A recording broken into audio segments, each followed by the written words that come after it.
Me llamo Alejandro Veracruz. Ya pasé los 50, aunque la vida de uno en el taller, doblando tela y manejando la máquina, te cobra el doble de lo que marca el calendario. Mi existencia se resume en un puñado de metros cuadrados. La casa modesta que mi difunta esposa y yo compramos con el primer préstamo difícil, y el taller de costura que monté en la parte de atrás. Ese taller es mi sangre, mi herencia, y hasta hace muy poco, mi único orgullo. Ahí crié solo a mi hijo, Damián, después de que su madre, Elena, se nos fue. Yo nunca le di lujos, pero le di techo, educación y, sobre todo, la certeza de que el pan se gana con las manos limpias. Lo que nunca imaginé es que ese mismo sacrificio, esa vida sencilla que tanto defendí, se convertiría en la herramienta que mi propio hijo usaría para justificar su traición. Pero antes de continuar con la historia, por favor haz clic en el botón de me gusta, suscríbete al canal y comenta desde dónde estás viendo. Tu ayuda es muy importante.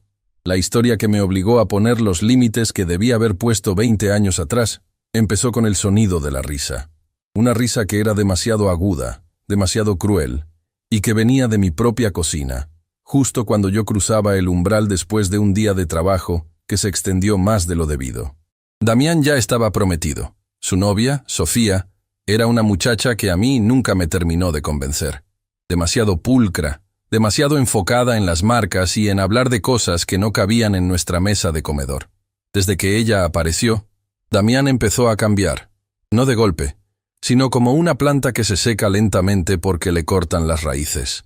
Al principio eran comentarios sutiles sobre cómo el olor a tela y vapor de la plancha se quedaba en mi ropa, o cómo el barrio se estaba poniendo difícil. Yo me callaba, pensaba, es joven, está enamorado, quiere más de lo que yo pude darle. Siempre lo excusé. Yo tenía una regla no escrita, la cena siempre a las 9, pero ese día el pedido urgente de uniformes me había atrapado. Eran las 9:20 cuando metí la llave en la cerradura.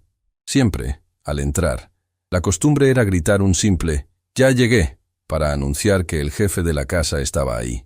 Pero esa noche no lo hice.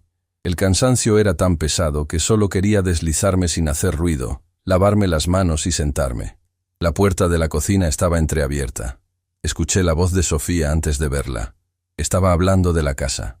Yo me detuve en el pasillo, justo al lado del perchero donde colgaba mi viejo saco de mezclilla. Es que, Damián, de verdad. Tu papá no entiende, dijo ella. Su tono era de burla disimulada, pero cargada de desprecio. Mi hijo respondió, con esa voz baja y cansada que había adoptado últimamente. Lo sé, Sofía, pero es lo que hay. Yo ya le dije que es hora de vender este changarro. Es un barrio de obreros, ya no hay futuro aquí. Yo me apreté la mandíbula. Changarro. Así llamaba Damián, el hombre que yo había alimentado con ese mismo trabajo, al taller que le pagó su universidad. Sofía soltó una risa fuerte, sin esforzarse en esconderla. Pero no es solo el barrio, amor. Es él. Míralo. Llega tarde, oliendo a tela vieja. Se ensucia las manos con tintas y polvo de algodón. Y ni siquiera tiene una cuenta de banco decente. Vive al día. ¿Cómo vamos a invitar a mis padres aquí? Se van a dar cuenta de que mi prometido es hijo de un costurero de barrio. De verdad, Damián. Es patético. Simplemente patético. La palabra me golpeó como un puñetazo en el estómago. No era la palabra en sí, sino quién la había pronunciado y, peor aún, que mi hijo no la había defendido. Damián no dijo nada para rebatirla. Hubo un silencio breve, un silencio de aceptación. Y luego, mi hijo se atrevió a refrendar el comentario, aunque con menos fuerza. Ya sé, Sofía, es que papá no tiene ambición. Se conforma con muy poco. Nunca quiso crecer. Y la verdad, ¿quién sigue usando una máquina de coser de pedal en pleno siglo XXI? En ese momento, el cansancio desapareció. Me sentí vacío, pero extrañamente no me sentí débil. Lo que sentí fue una claridad helada. Durante años, yo había medido mi valor por el sacrificio, por la cantidad de horas que pasaba encorvado sobre la mesa de corte, asegurando que Damián tuviera más oportunidades que yo. Y para ellos, todo eso era un signo de debilidad, de falta de ambición, de ser patético. Enderecé la espalda. Entrar y explotar era lo que esperaban. o quizá lo que merecían. Pero reaccionar en caliente era darles el control.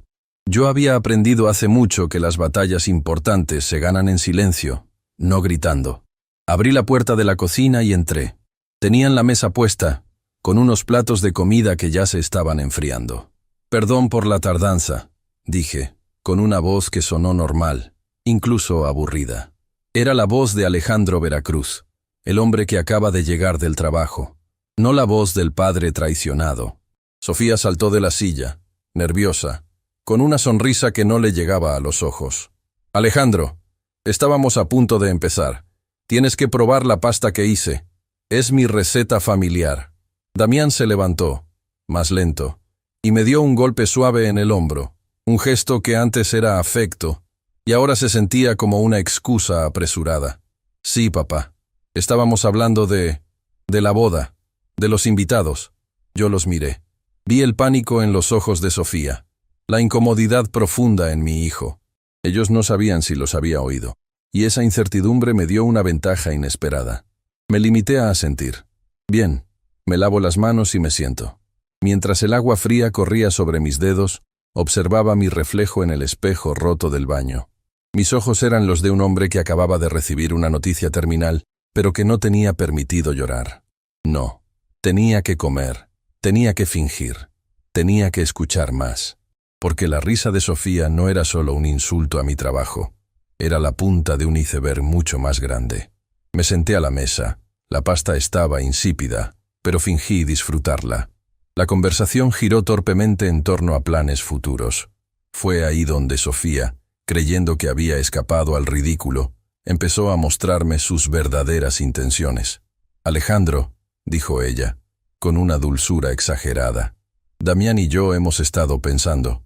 Con la boda tan cerca, necesitamos un espacio más grande. Necesitamos un nido propio. Hemos visto que los precios de las rentas están altísimos. Por eso, Damián cree que lo más lógico sería que nos quedáramos con la casa, mi casa, el lugar donde murió Elena, el único patrimonio real que tenía». Dejé el tenedor con cuidado sobre el plato. No pregunté qué pasaría conmigo. Ya lo sabía. «¿Quedarse con la casa?», pregunté con calma. Damián intervino rápidamente, nervioso. «Sí, papá. Pero mira, tú te quedarías con el taller. Podríamos hacer unas divisiones, un pequeño cuartito detrás para que te quedes, y así sigues con tu negocio. Es que la casa, tal como está, tiene mucho potencial. Podríamos vender el taller y la casa juntos dentro de unos años, cuando el mercado suba». El plan era sencillo y brutal. Echarme de mi propio hogar, reducir mi espacio de vida al mismo lugar donde trabajaba hasta el agotamiento, y de paso, preparar la venta del único sustento que me quedaba. Y lo decían con la tranquilidad de quien pide un vaso de agua. Sofía agregó, con un tono condescendiente: «Sí, Alejandro. De esa forma, tú no tendrías que preocuparte por el mantenimiento. Es que a tu edad, la verdad, tener que subir al techo a arreglar las goteras es un riesgo». Ahí entendí que ella no solo me despreciaba por mi humildad, sino que me veía como un anciano frágil y fácil de manipular. No era solo la casa, era la autonomía. «Aún no hemos llegado a ningún acuerdo, Damián», respondí, bebiendo un poco de agua. «Es mucho lo que hay que pensar. Pero es que necesitamos que esto esté listo antes de la boda, papá», insistió mi hijo, con un matiz de presión que nunca me había usado. Él estaba acostumbrado a que yo siempre dijera que sí. Yo no di mi brazo a torcer esa noche. Me limité a sonreír con cansancio, el mismo gesto que siempre me funcionaba para evadir discusiones. «Lo veré mañana. Hoy estoy muy agotado». Me levanté, llevé mi plato a la tarja, y mientras les daba la espalda, mi mente estaba trabajando a 1000 por hora. Si me hubieran insultado sin querer nada a cambio, me hubiera dolido, pero quizá lo habría olvidado. Pero el insulto, seguido inmediatamente por la exigencia de mi casa, reveló que el desprecio era estratégico. Estaban planeando despojarme. Esa noche no dormí. Me quedé sentado en el borde de mi cama, que compartí con Elena por 30 años. Observé la sombra de los árboles moviéndose en la ventana. La máquina de coser, mi fiel Singer, estaba silenciosa en el taller contiguo. Sentí la necesidad de proteger ese espacio, no por el valor económico, sino porque era mi dignidad. Yo no era un patético. Era un hombre que había construido una vida con nada, y ahora tenía que defender esa vida de aquellos a quienes se la había dedicado. Mi primer pensamiento fue buscar los papeles de la casa y del taller. Tenía que asegurarme de que no hubieran intentado nada aún. Al revisar mi escritorio, encontré lo primero que me puso en alerta máxima. Había una carpeta que no reconocía, deslizada debajo de unos patrones de corte antiguos. La abrí. Dentro había una copia de mi acta de nacimiento y un formato de poder notarial, a medio llenar, que delegaba en Damián la administración total de mis bienes. El documento no estaba firmado, pero la intención era clara. Ellos no solo querían que les diera la casa, querían que yo les diera la autoridad legal para venderme cuando quisieran. Al ver esa firma a la espera de mi nombre, recordé la voz de Sofía llamándome patético. No lo era, y me aseguraría de que ellos lo entendieran, pero no con gritos, sino con hechos. A partir de esa madrugada, no sería el padre cansado y complaciente, sería Alejandro Veracruz, el costurero que aprendió a tejer una trampa tan fina y silenciosa como la seda más delicada. Decidí que, a partir de ese momento, mi silencio sería mi mejor arma. Fingiría ignorancia. Y mientras ellos movían sus piezas creyendo que yo era ciego, yo estaría observando y reuniendo todo lo necesario para desmantelar su plan por completo. Era hora de coser la boca de quien quería despojarme de lo poco que tenía. Si quieren saber cómo un costurero logró darle una lección a su hijo y a su prometida, demostrando que la verdadera herencia es la dignidad, no se muevan de aquí. Alejandro Veracruz, 50 y tantos años, la mayor parte de ellos gastados entre hilos, tijeras y la máquina de coser, ha pasado toda su vida levantando un pequeño taller de sastrería, modesto, sí, pero limpio y honesto. Después de todo, era lo único que me quedaba y lo único que tenía para dejarle a mi hijo, Damián. La historia que tengo que contar no es sobre dinero, sino sobre dignidad. Es la historia de cómo un padre sencillo escucha de boca de su propio hijo que es un estorbo, y cómo esa palabra, patético, se convirtió en el detonante para que yo tuviera que luchar por lo poco que me quedaba, no contra extraños, sino contra mi propia sangre. Cuando entré a la sala aquella noche, después de oír lo que dijeron, tuve que hacer un esfuerzo consciente para que mis manos no temblaran al cerrar la puerta. Me sentía pesado, como si la tela barata de mi único traje bueno, ese que usaba para las fiestas de verdad, de pronto se hubiera llenado de plomo. Ellos estaban sentados, muy juntos en el sillón. Valeria, la prometida de Damián, me miró con una sonrisa demasiado brillante, una sonrisa que no le llegaba a los ojos. Damián, en cambio, se levantó rápido, nervioso. Yo sabía que él me había oído, o al menos sabía que yo podrían haber oído, y el miedo lo hacía actuar de una forma extraña. Me senté en la silla de madera, la que siempre ocupaba en la mesa. Damián habló demasiado fuerte sobre lo mucho que le había gustado su nuevo trabajo en la empresa de importaciones, la que le había conseguido el padre de Valeria. Yo escuchaba, asintiendo, pero mi mente estaba atascada en el sonido de la palabra patético y el tono de desprecio que usó mi hijo. No era un enojo de joven, no era una rabia explosiva, era la vergüenza fría y calculada de un hombre que ha decidido que su origen no le sirve para el futuro que quiere. Valeria puso el plato frente a mí. Era una carne que olía a algo caro, pero a mí me sabía a ceniza. Ella empezó a hablar de la boda. Siempre, desde que empezaron a planear, todo lo que ella decía sonaba a exigencia maquillada de sugerencia. Alejandro, estábamos hablando con Damián de la casa, dijo ella, mientras tomaba un sorbo largo de vino blanco. Ya sabes, con la boda necesitamos espacio. Este lugar es acogedor, sí, pero las paredes son muy viejas. Y el taller, pues, es un desastre, ¿no crees? Mi casa, mi taller. El taller que levanté con las manos, donde mi esposa me ayudaba a cortar la tela, y donde crié a Damián solo, mientras la aguja sonaba 12 horas al día. Era mi santuario. Para ella, era un desastre. Le respondí sin levantar la voz, porque en ese momento entendí que mi única defensa era el silencio y la observación. Es viejo, Valeria, pero está pagado. Y el taller me da de comer. No es grande, pero es suficiente. Ella hizo un gesto con la mano, como si estuviera espantando una mosca. Pero, ¿quién querrá comprar un traje de un lugar que huele a pegamento y tela vieja? Ya no estamos en los 80, Alejandro. Damián y yo tenemos que construir un patrimonio moderno, Algo que podamos proyectar a futuro. Damián no me miraba. Estaba concentrado en cortar la carne, aunque sus movimientos eran torpes. Era su manera de decir que no estaba de acuerdo, pero que no iba a contradecir a Valeria. Yo sabía que en el fondo, él entendía el peso de mis años en esas paredes, pero el brillo de la nueva vida que Valeria le prometía era más fuerte que cualquier deuda emocional. Esa noche, me fui a la cama temprano, cerré la puerta de mi habitación y esperé. Ya no sentía rabia, sentía una claridad terrible. Las humillaciones no eran nuevas, pero ahora tenían un nombre: patético. Y esa palabra venía con un plan. Los días siguientes, la atmósfera en casa cambió de sutil a opresiva. Valeria venía casi a diario, con carpetas y planos. Ella ya no preguntaba, ella dictaba. Empezó a medir las paredes, a hablar con Damián de dónde tirarían este muro y dónde pondrían la nueva cocina. Lo peor de todo era la forma en que discutían sobre el taller. «Mira, Damián», le escuché decir una tarde, mientras yo estaba en la mesa de corte, fingiendo ignorarlos. «Si vendemos esto como propiedad con gran potencial comercial, en lugar de taller de costura de barrio, el precio sube al menos un 20%. Tu papá tiene que entender que su pequeño negocio solo está estancando el valor real del terreno. No estaban hablando de remodelar. Estaban hablando de liquidar mi vida laboral. Estaban planeando despojarme de mi herramienta de trabajo para convertir mi casa, mi única posesión, en capital para su nueva vida. Damián venía después, actuando como mediador forzado. Papá, Valeria solo dice que podrías considerar rentar un local más pequeño. La gente ya no viene a la casa como antes. Es por tu comodidad.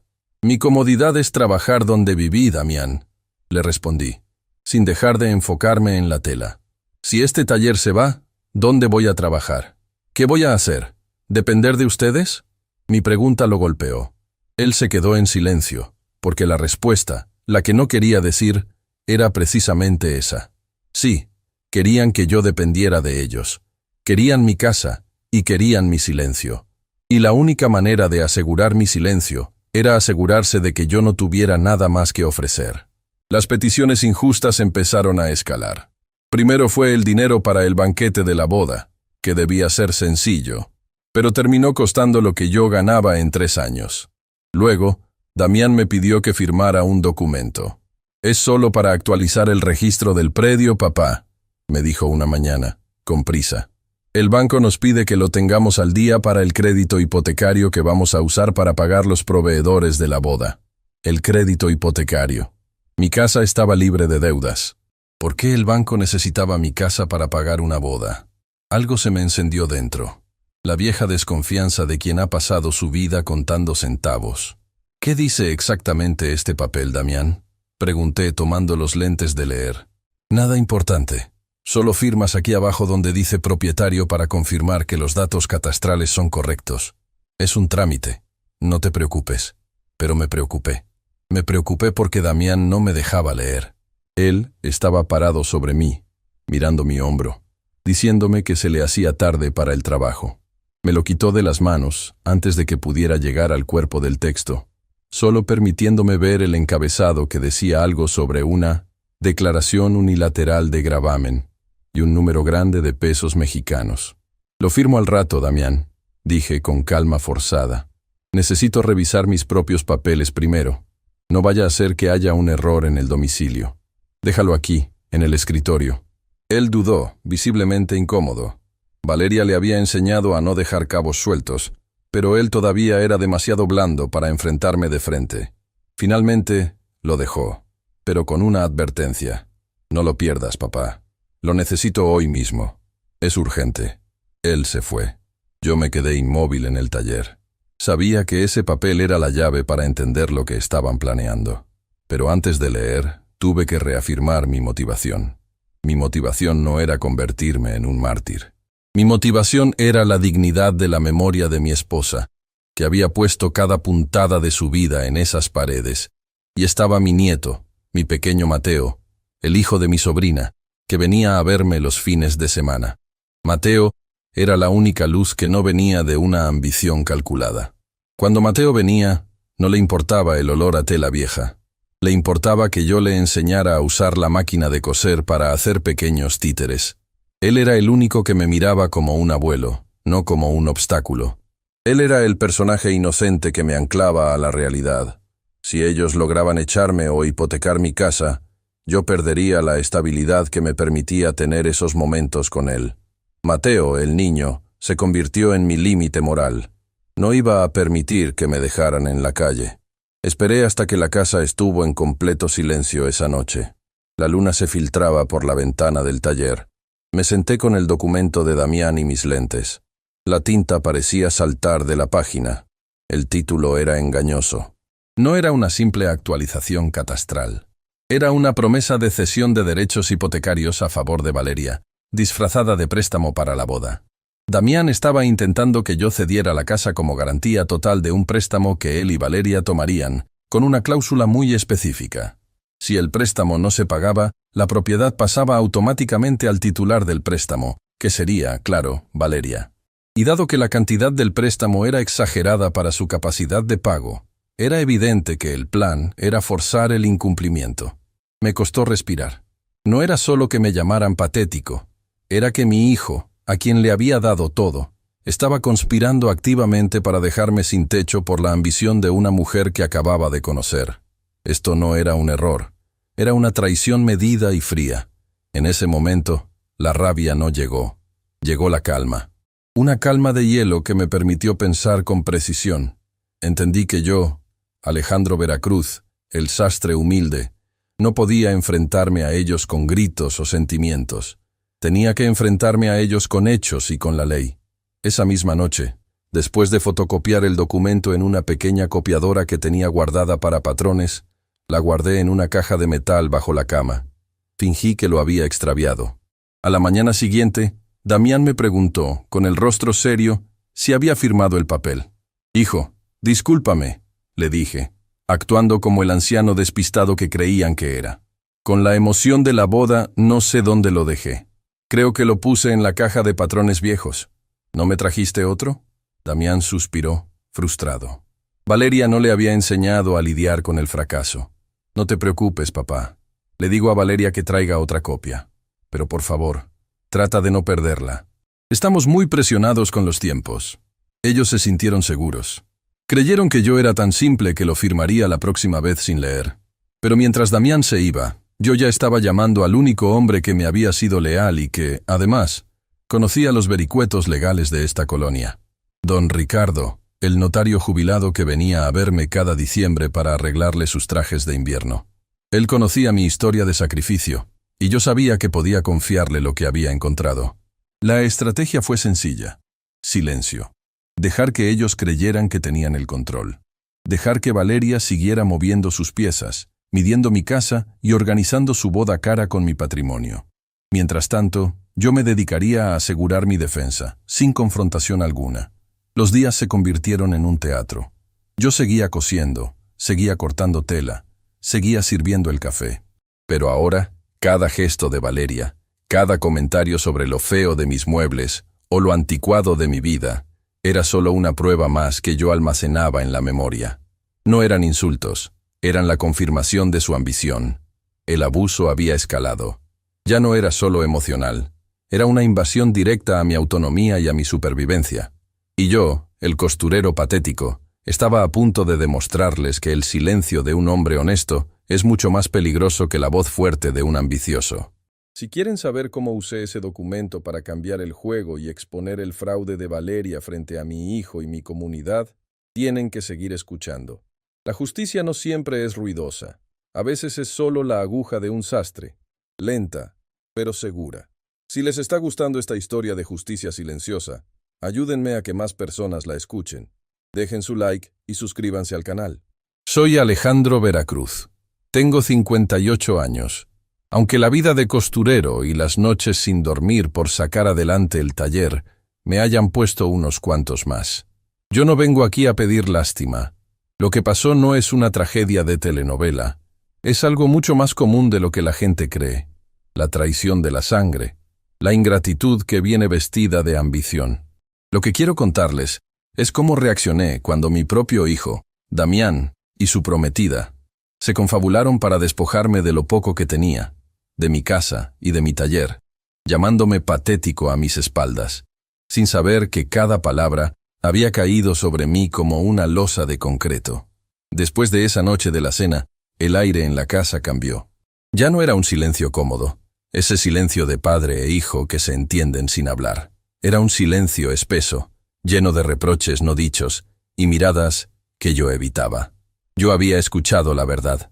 Había escuchado el desprecio que sentían por mi oficio humilde, por mis manos llenas de callos y por la casa sencilla que construí puntada a puntada tras la muerte de mi esposa.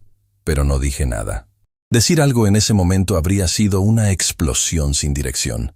Y yo necesitaba entender la magnitud del daño.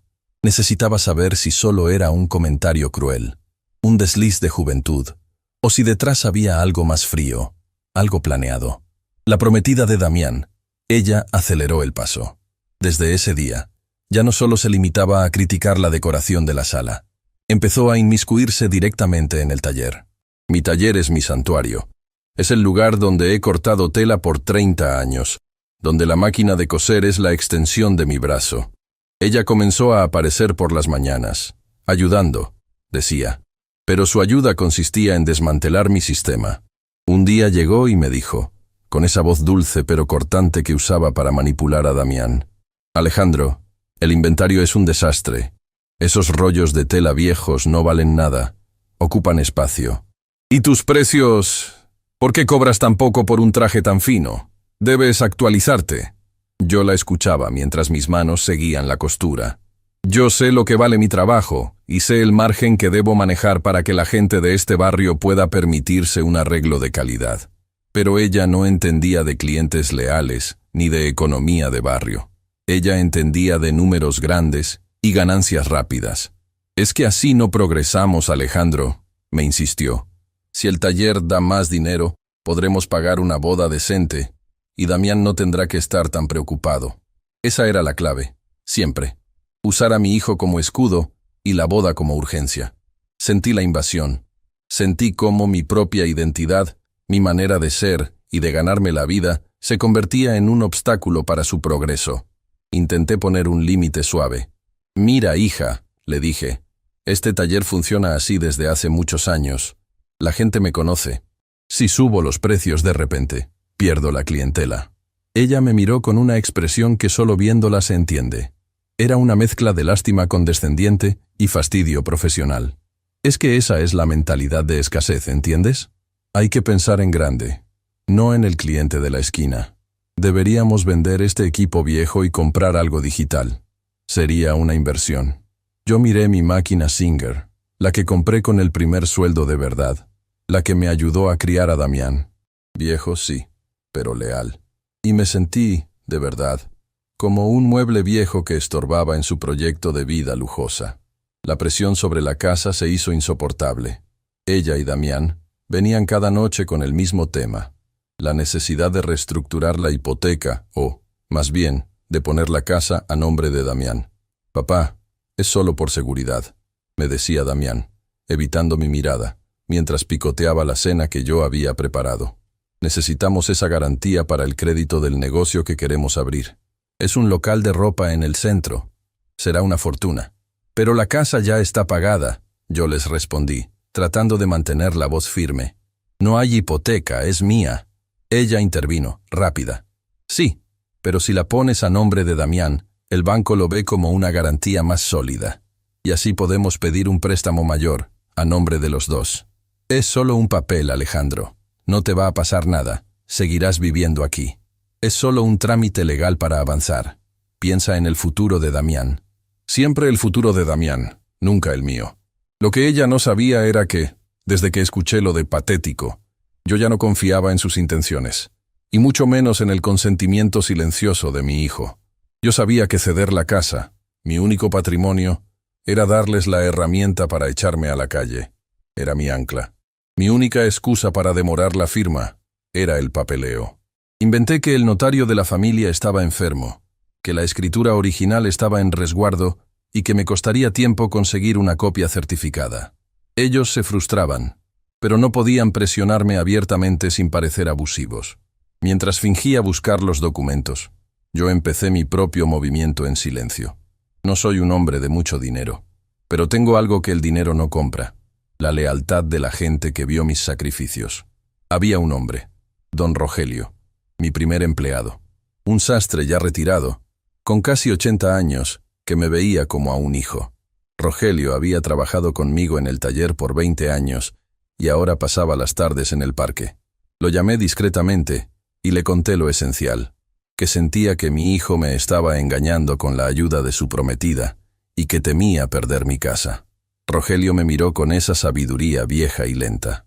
Alejandro, el lobo siempre entra por la puerta que el dueño abre, pero tú no la abras. Averigua qué papel quieren que firmes de verdad. No confíes en un papel que venga de ellos.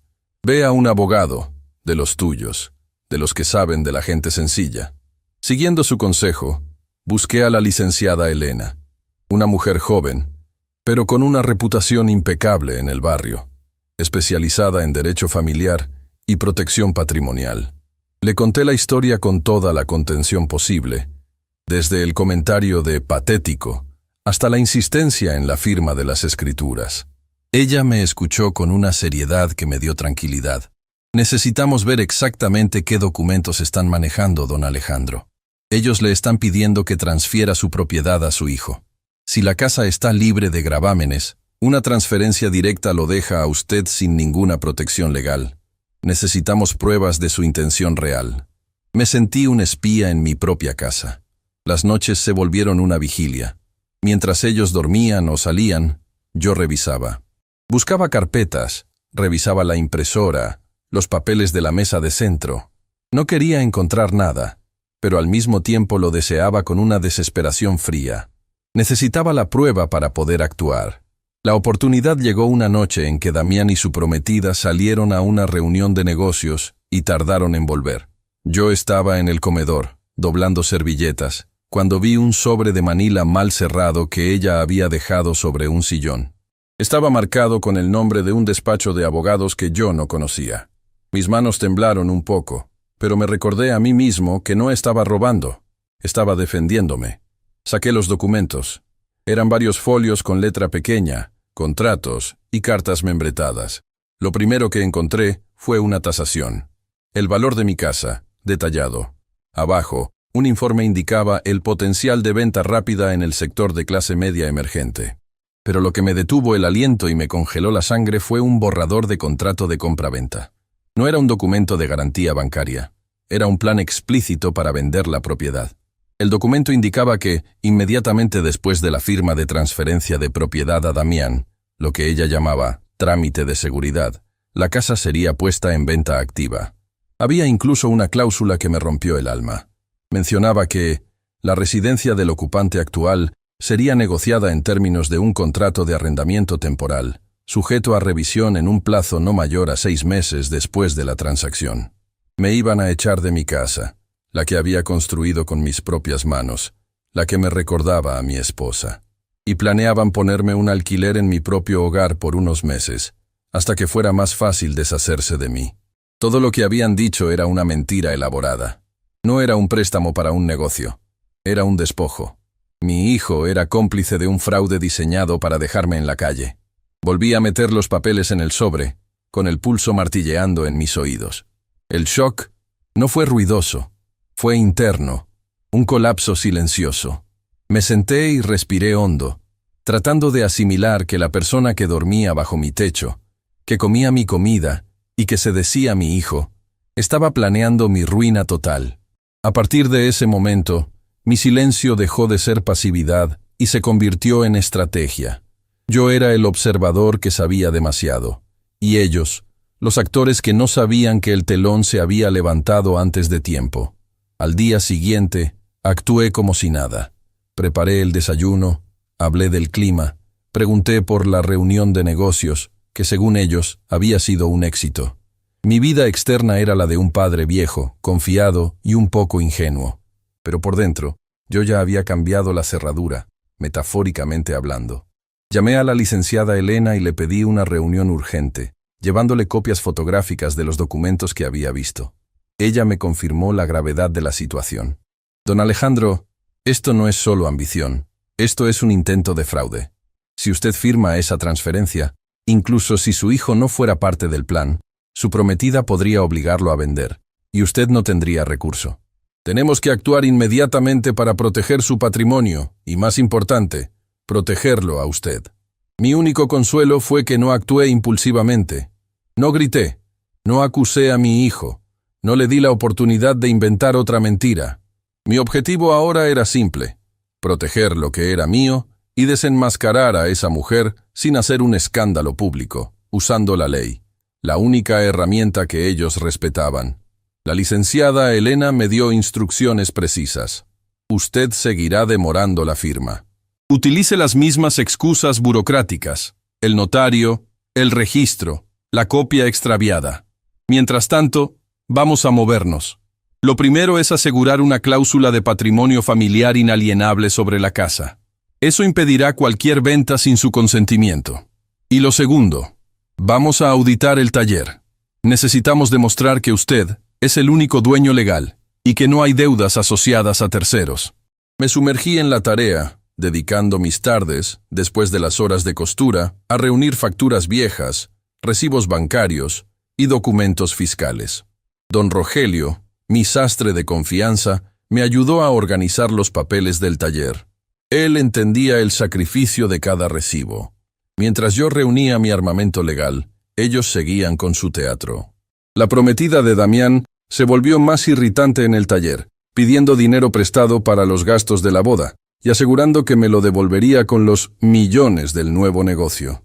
Damián, por su parte, seguía distante, molesto por mi lentitud con los papeles de la casa, pero sin atreverse a alzarme la voz, todavía. Yo observaba a Damián. Lo veía tan cegado por el dinero y por esa mujer que no podía ver la soga que le estaban poniendo al cuello. Ella no solo me estaba arruinando a mí, lo estaba usando a él como peón. Y si el plan salía mal, él cargaría con las consecuencias legales, no ella. Había un momento, recuerdo, en que la vi revisar su celular, con una sonrisa de depredadora. Vi cómo tecleaba rápido, mandando instrucciones a sus cómplices, y en ese instante, mi decisión se solidificó. No era solo mi casa. Era mi dignidad, la memoria de mi esposa y el futuro de mi hijo, que necesitaba un despertar violento para salvarse de la mujer que lo estaba convirtiendo en un traidor. Yo no podía permitir que el precio de mi silencio fuera mi aniquilación, ni la de mi hijo. Yo ya estaba listo para el enfrentamiento. Ya tenía el escudo legal levantado y las pruebas en mano. Solo faltaba que ellos movieran su pieza final en el tablero para yo ejecutar la mía. Si esta historia les pareció intensa, esperen a escuchar lo que pasó después de que yo obtuve las pruebas. Sus planes se vinieron abajo sin que ellos pudieran hacer nada. Mire, después de escuchar esa conversación, esa que se me quedó grabada a fuego, yo supe que ya no había vuelta atrás. Lo que me habían llamado a mis espaldas, la forma en que despreciaban mi vida, mi trabajo, mi sacrificio, era solo la punta del iceberg. El dolor inicial, el ardor de la humillación, se transformó en una especie de frialdad quirúrgica. Yo no lloré, no grité, no armé un escándalo. Simplemente me volví silencioso. Si me están escuchando, no piensen que fue fácil. Fue la actuación más difícil que he tenido en toda mi vida. Tenía que fingir que no sabía nada, que el sordo y patético costurero seguía siendo tan ciego como siempre. Mi vida se había convertido en una trampa de cristal. Yo veía todo con claridad, cada movimiento, cada gesto de mi hijo Damián y de su prometida, pero no podía romper el vidrio.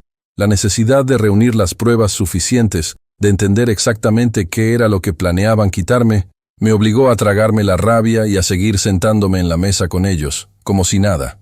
Ella, la prometida, redobló sus esfuerzos. Antes era solo desprecio disimulado, ahora era control activo. Empezó a inmiscuirse directamente en el taller. Yo llegaba y encontraba papeles revueltos, cotizaciones que yo no había autorizado, y peor aún, mi hijo, mi propio Damián, la defendía cuando yo preguntaba. Él decía: «Papá, ya tienes que modernizarte. Ella solo está ayudando con las cuentas. Tienes que ver esto como una inversión, no como una invasión». ¿Inversión? Era la palabra clave que usaban para disfrazar el despojo. Mi taller, con sus máquinas viejas, sus patrones amarillentos y el olor a tela y a hilo, era mi vida, la única herencia que yo había podido construir para él y para mí, pero para ella, Era solo un activo subutilizado. Un día, encontré un documento en la impresora del pequeño estudio que compartíamos. Era un borrador de un préstamo bancario. Un préstamo considerable, por cierto, que estaba hipotecando la casa y el taller. Lo más alarmante no era el monto, sino la letra pequeña. El documento establecía que, en caso de incumplimiento, la propiedad pasaría automáticamente a nombre de un fideicomiso, y ese fideicomiso tenía como único beneficiario, a falta de mí, a Damián y a su futura esposa.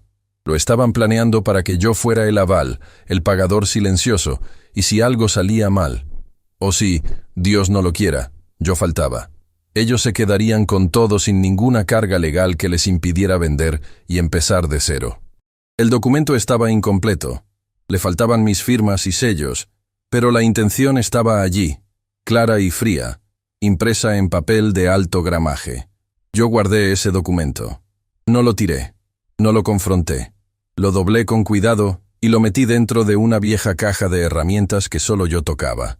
Mi corazón latía lento, con el peso de la traición ya no como una sospecha, sino como una realidad material.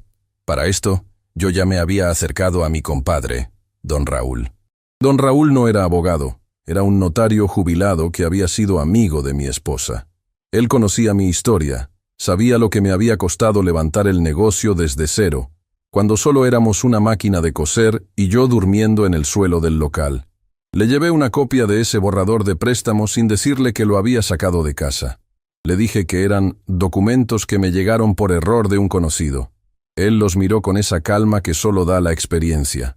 Don Raúl solo levantó la vista una vez y dijo: «Alejandro, esto no es un préstamo para un costurero. Esto es una trampa. Es un documento de desahucio disfrazado de inversión. Si firmas esto, pierdes tu propiedad y tu autonomía en menos de 3 años, o mucho antes si ellos fuerzan el incumplimiento». El alivio de tener la confirmación de una persona de confianza fue inmenso, pero la rabia creció. Me estaban tratando como a un anciano senil que no sabe lo que hace con su patrimonio. Yo, que había pasado 50 años negociando telas, plazos de entrega y precios, sabiendo siempre dónde estaba cada centavo. A partir de ese día, mi vida fue una doble contabilidad. Por un lado, la rutina patética que esperaban de mí: ir al taller, coser, llegar a cenar y escuchar las maravillosas ideas de mi nuera sobre cómo debíamos invertir los ahorros. Y por el otro lado, la guerra silenciosa que yo estaba librando con don Raúl. Tardamos casi una semana en organizar todo. Yo tuve que revisar cada acta de propiedad, cada cuenta bancaria, cada seguro de vida que había contratado. Don Raúl me ayudó a poner en orden los títulos de la propiedad del taller y la casa. Hicimos algo que yo debía haber hecho hace mucho tiempo, cuando mi esposa falleció: crear un fideicomiso revocable para el inmueble principal. Esto no era un acto de codicia, era un acto de autodefensa.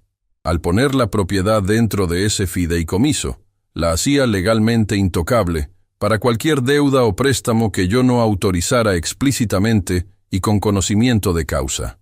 En esencia, si ellos conseguían que yo firmara cualquier papel bajo presión, ese papel sería legalmente nulo respecto a la casa y el taller. El proceso fue lento, tedioso y costoso. Tuve que retirar dinero de mis ahorros de jubilación, esos mismos que Damián pensaba que eran inagotables, para pagar los trámites notariales. Cada papel que firmaba con don Raúl era un clavo en el ataúd de su plan. Y mientras yo hacía esto en secreto, ellos seguían con su teatro. Ella, la prometida, empezó a hablar de remodelaciones urgentes en el taller. Quería tirar abajo la pared del fondo, esa que separaba el área de costura del pequeño almacén de hilos. Esa pared no era solo cemento, era donde yo tenía guardadas las muestras de telas de mi esposa, las primeras máquinas que compré y todos los recuerdos de cuando empezamos. Ella dijo en una cena, con esa sonrisa de superioridad que me irritaba: «Alejandro, esa pared es obsoleta. Si la tiramos, el espacio se duplica. Podemos meter 2 máquinas industriales nuevas y el taller se ve menos anticuado». Damián asintió inmediatamente, sin mirarme. «Sí, papá, ya lo habíamos platicado». Ella tiene razón. Es por el negocio. Yo la miré fijamente. Puse mi cuchara sobre la mesa haciendo un ruido sutil, pero firme. «No, dije, y la palabra resonó en el comedor, que generalmente era un espacio lleno de su ruido, no del mío. Ella se quedó perpleja. Estaba tan acostumbrada a que yo aceptara o me callara, que una negativa directa la descolocó. ¿Cómo que no, Alejandro? Es una necesidad. Las máquinas son lentas, no podemos competir así, insistió ella, ahora elevando un poco la voz. No, repetí, más bajo, pero con más peso. Esa pared no se toca. Si quieren más espacio hay otros modos de organizar el taller. Esa pared se queda. Damián intervino, molesto por el corte en su plan. Papá, no seas necio. ¿Por qué te aferras a esa basura vieja? Es solo una pared. Es mi pared, hijo, le respondí, sin levantar la voz. Y es mi taller. Si quieres modernizar, lo hacemos con mi ritmo y con mis decisiones. Si no te parece, la puerta está abierta para que emprendas tu propio camino. Claro que él no iba a irse. No todavía. Necesitaba mi firma. Necesitaba mi silencio. Se quedaron callados. La cena terminó en un silencio incómodo, y yo me fui a mi habitación sabiendo que había encendido una pequeña chispa de resistencia. Ya no solo estaba recolectando pruebas, estaba marcando territorio.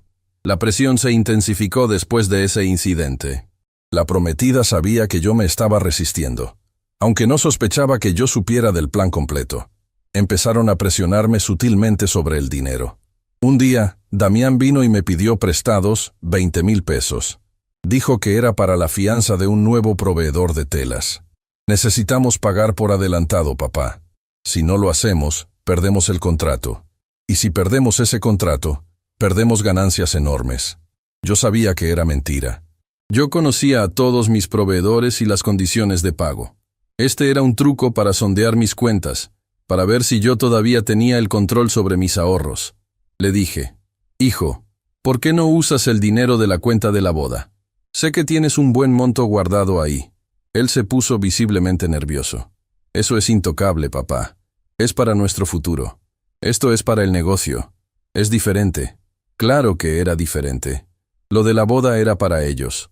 Lo del negocio era mi dinero. Yo no me negué rotundamente. En ese momento, necesitaba seguir en el juego. Necesitaba que se confiaran. Está bien, Damián, le dije.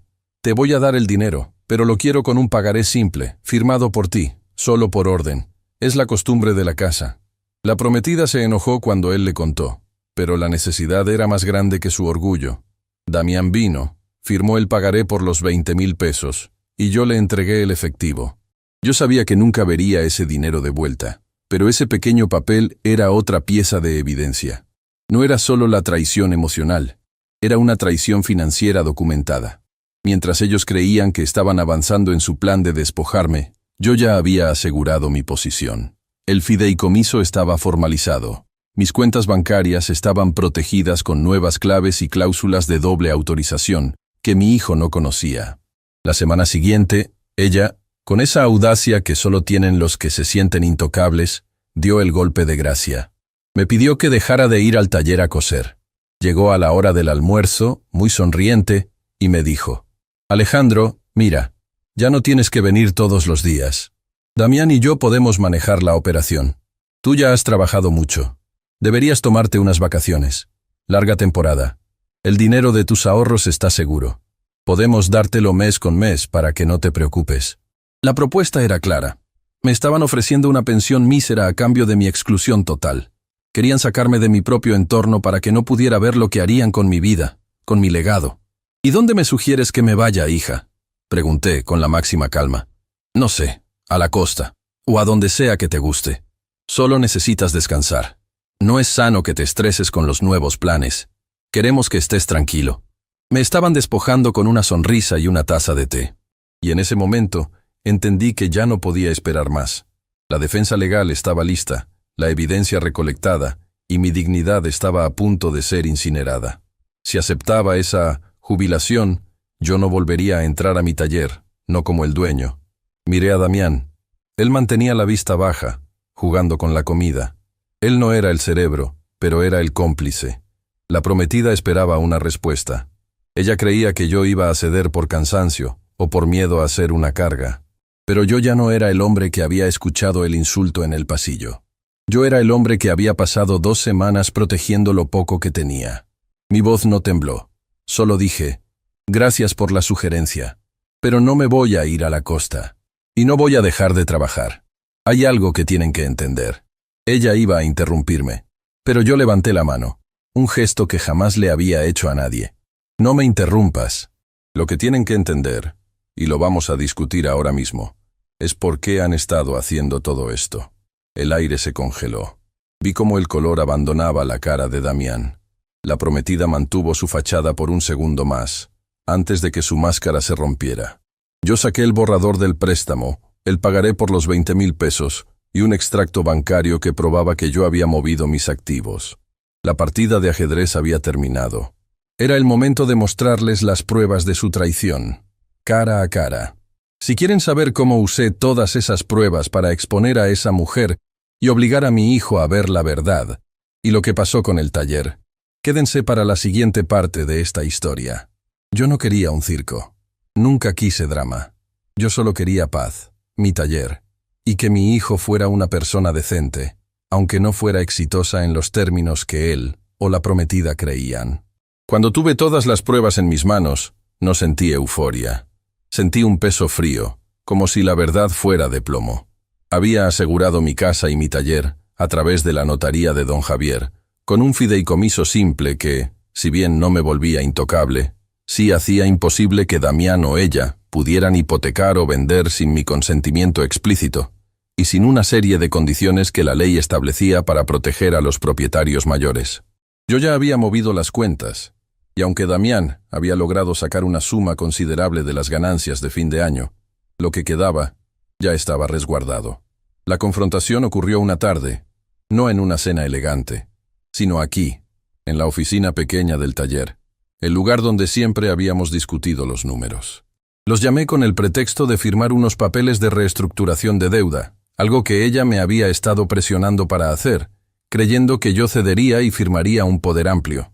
Damián y ella llegaron, ella con su aire de ejecutiva apurada y él, nervioso, evitando mi mirada. Yo estaba sentado detrás de mi escritorio viejo, el mismo que armé cuando abrí el taller hace 30 años. Yo no grité, no levanté la voz, no hice reproches. Simplemente puse sobre la mesa 3 cosas. La primera fue una carpeta notarial sellada. Este es el nuevo estatus legal de la casa y el taller, dije, empujando la carpeta hacia ellos. Ya no están a mi nombre directo, están en un fideicomiso. Eso significa que no se puede vender, ni hipotecar, ni usar como aval para ningún préstamo bancario que ustedes puedan conseguir. Es intocable, a menos que yo lo disuelva, lo cual no haré. Ella, al principio, pensó que era una broma, o que yo me había equivocado en la gestión. Ella tomó la carpeta y empezó a leer rápidamente los términos. Su rostro se descompuso a medida que entendía que cualquier plan que tuviera para que yo firmara, para que yo invirtiera en su nombre o para que me hiciera a un lado, se había evaporado. Damián solo miraba mis manos sobre la mesa, temblando ligeramente. «¿Por qué hiciste esto, papá?», me preguntó con un hilo de voz, tratando de sonar ofendido, tratando de mantener la fachada. «Porque un padre tiene que proteger lo que queda, hijo», respondí. Entonces puse la segunda cosa sobre la mesa, el pequeño grabador que me había prestado el contador. Apreté el botón. El audio era cristalino. Era la cena de hace meses, la noche que llegué tarde. Se oía perfectamente la voz de ella, hablando de mí como un estorbo. Y luego la voz de Damián. «Mi padre es un hombre patético, un costurero que no entendió la vida. Si sigue así, no vamos a poder tomar las decisiones. Solo tiene que firmar y ceder, y podremos remodelar esa pocilga». Eran fragmentos cortos, directos. La sala se llenó de un silencio tan pesado que se podía oler el polvo en el aire. Ella se puso pálida, suplicando con los ojos a Damián que dijera algo, que la defendiera. Damián se quedó congelado, mirando el aparato como si fuera un monstruo que él mismo había invocado. El sonido de su propia voz, la burla, la vergüenza que sentía por mi trabajo, era su sentencia. Apagué el grabador. «Esa es la diferencia, Damián», le dije, manteniéndole la mirada. «Lo que tú llamas ser patético es lo que te dio el techo, la comida y la universidad. Lo que ella llama pocilga es mi vida, y es lo único que me queda». El clímax no fue un grito, Fue la certeza ineludible de que yo sabía todo. Ella intentó contraatacar, con la desesperación de quien se sabe acorralada. «¡Estás loco! ¡Esto es una manipulación! Damián, dile que nos vamos», exigió intentando tomar la mano de mi hijo. Yo me incliné ligeramente hacia adelante, y esa fue mi única muestra de agresividad. «Ahora viene la tercera cosa», dije, y deslicé una hoja de papel, impresa de forma simple. «Esto es una denuncia ante el Ministerio Público, con todos los respaldos que prueban tu intento de fraude al obtener una firma falsificada para un poder notarial en mi nombre. Ya hablé con el banco sobre los movimientos irregulares en las cuentas del taller. No te he demandado aún, porque esto es un negocio familiar, y no quería destrozar a mi hijo. Pero si das un solo paso más, si me vuelves a contactar, si te acercas a menos de 100 metros de esta casa o del taller, la demanda sigue su curso. La conoces. Ella es por fraude. La multa es grande. Le ofrecí una opción que no era opción: rendición inmediata o destrucción legal. Yo sabía que ella no podía permitirse que esa denuncia se hiciera pública, ni por su trabajo, ni por el escarnio. Su objetivo nunca había sido el amor, sino la conveniencia. Una vez que la conveniencia desapareció, y solo quedaba el riesgo, ella se desmoronó. Ella tomó la carpeta, la arrojó al suelo, y me miró con un odio tan puro que casi lo agradecí, porque me demostraba que mi decisión había sido correcta. «Te vas a arrepentir de esto, viejo», siseó. «Yo no», respondí sin emoción. «Yo ya me arrepentí de no haberte visto venir antes». Ella salió de la oficina como un huracán, sin mirar atrás, sin despedirse de Damián. Simplemente desapareció, y ese fue el final de la historia con ella. No hubo más llamadas, no hubo dramas. Se borró del mapa para evitar la denuncia, para proteger su futuro económico, el cual valía más para ella que cualquier matrimonio o plan. Me quedé solo con mi hijo en la oficina. El silencio se volvió insoportable. Damián no se movía. Su prometida lo había abandonado en una oficina modesta, por miedo a las consecuencias de un simple costurero. «Papá», empezó. «No me digas nada». Lo corté, mi voz firme pero cansada. «No me pidas perdón todavía. Las palabras, Damián, no valen nada. Valen los hechos».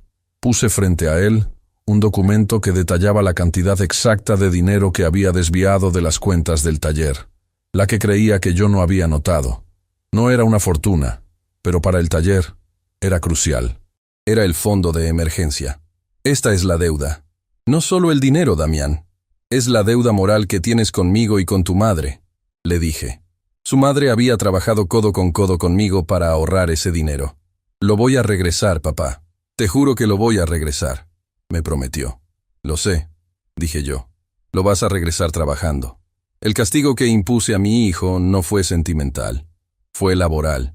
Le dije que a partir de mañana volvería al taller, pero no como mi sucesor, no como administrador, no con la promesa de heredar nada. Volvería como aprendiz.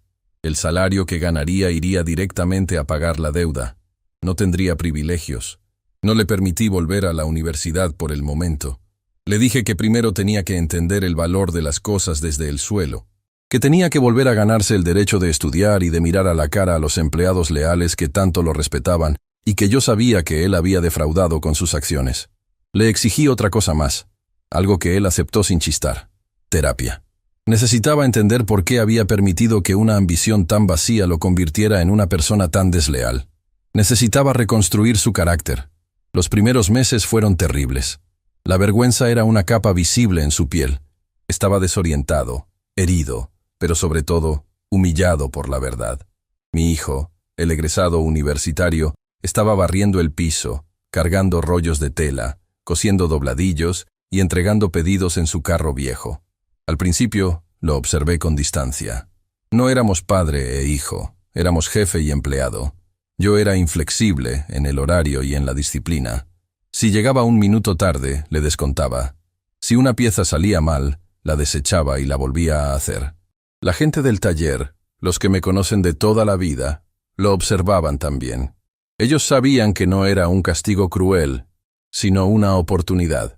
Ellos lo trataron con la misma dureza, pero también con el respeto que se le da a cualquiera que se esfuerza. Con el paso del tiempo, mi hijo dejó de actuar como si estuviera castigado y empezó a trabajar. Sus manos se hicieron más fuertes. El olor a perfume caro fue reemplazado por el olor a algodón, a aceite de máquina y a cuero. Dejó de buscar la validación social en marcas y empezó a encontrarla en el cansancio honesto al final del día. Pasó casi un año antes de que yo sintiera que la reconciliación era posible. No ocurrió con grandes abrazos. Ocurrió un día en que un cliente importante quiso presionarnos para bajar el precio de un pedido grande, a costa de la calidad. Damián, sin que yo le dijera nada, intervino en la negociación, defendiendo el precio justo, explicando la calidad de las costuras y el origen de la tela. Defendió el taller con un orgullo que yo no le había visto nunca. Esa noche, cuando cerramos, me acerqué a él. «Buen trabajo hoy», le dije. «Gracias, papá. Es lo justo», respondió, sin buscar reconocimiento. En ese momento supe que el carácter estaba volviendo. Damián regresó a estudiar después de liquidar una buena parte de la deuda, pero siguió viniendo al taller las tardes y los fines de semana. Ahora estudia y trabaja, pero lo hace con humildad. Aprendió que la dignidad no se negocia por un préstamo bancario o por la aceptación de una mujer superficial. Aprendió a no traicionar. Yo, Alejandro Veracruz, sigo siendo un costurero. Sigo viviendo en mi casa modesta. Nunca me hice rico ni poderoso, pero recuperé algo mucho más valioso: mi paz. Puse límites firmes y protegí lo poco que tenía, y al hacerlo, recuperé a mi hijo. Entendí que la verdadera herencia no es el dinero que dejas, sino el carácter que enseñas. Hoy, mi hijo me mira con respeto. Un respeto que se ganó con el sudor de la frente, no por obligación. La justicia, a veces, no se hace con abogados y juicios mediáticos, sino con silencio, firmeza y la dura realidad del trabajo. Al final, no gané una batalla legal, gané mi autonomía y un hijo transformado. Y con eso, vivo en paz. Si usted ha pasado por algo parecido, quiero que sepa que no está solo. Deje su comentario abajo para que otros puedan leer su historia y juntos entendamos el valor de la dignidad.